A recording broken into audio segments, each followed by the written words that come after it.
Hi folks, in today's video we're going to be looking at the last kind of chemical formula, group ions, so make sure you've got a Databook handy and let's get watching. So here we have a couple of chemical formulas. We have sodium nitrate and calcium carbonate. If I asked you to write the chemical formula, hopefully you look at it and think, actually I don't know what it is, because if it ends in 8, like these ones here, or ITE, it contains 3 elements. One of those is oxygen, and there's a special place in the Databook where you find compounds like this. So to work out the valency of these, you want to look at the charge on it. So for example, this one here has got a wee minus, so it's got a charge of 1. What that means is it also has a valency of 1. Now at the bottom I've got page 8. If it ends in 8, you go to page 8 in the Databook to help you find the compound. So here we are on the Databook, and you've got the formula of selected ions with more than one kind of atom, and at the top 1, 1, 2 and 3, that is the valency. The valency is whatever it is at the top. Say for example you were looking for,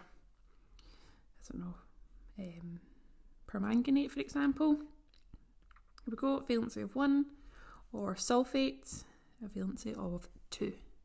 So let's try a couple of examples. So again, we'll do our symbol, our valency, our swap and our drop. So our symbol for sodium is Na.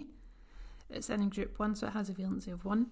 Nitrate, you want to go to page 8 in the Databook and you'll see that nitrate is NO3. It's in the group that says 1 negative, so it's also got a valency of 1. Swap them over, drop them down, that one just becomes NaNO3. Let's go for magnesium hydroxide. Symbol, valency, swap and drop. Magnesium is Mg, it's got a valency of 1. No, it doesn't, it's got a valency of 2, sorry. You go to the Databook and you'd see hydroxide because it doesn't look like anything in the periodic table. OH, it's also got a valency of 1, so you want to swap them round. That becomes 1, that becomes 2, and drop them down. Now, I'm going to do this one wrong for the start. That one just shows that I've got 2 hydrogens and 1 oxygen. We want to put a bracket around the whole thing because it's the whole thing that's in 2. Just like that there. Here we have 4 examples of the 4 different types of oil learned so far. So the first one here, we've got sulfur dioxide. Now it's got the word di in front of it, so it's one of our prefixes.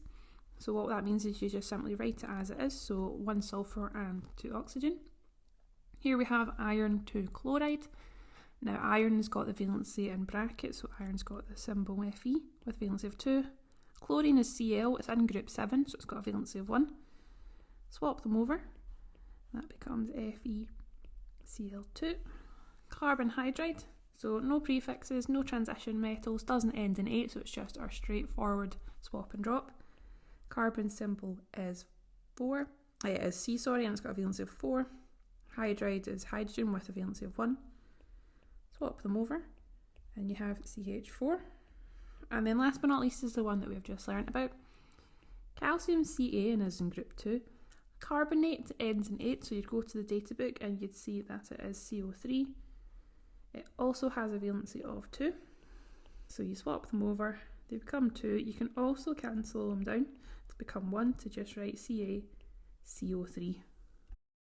And that was the last type of chemical formula and some revision of the previous 3 that you have learned, so hopefully you'll be able to answer any chemical formula.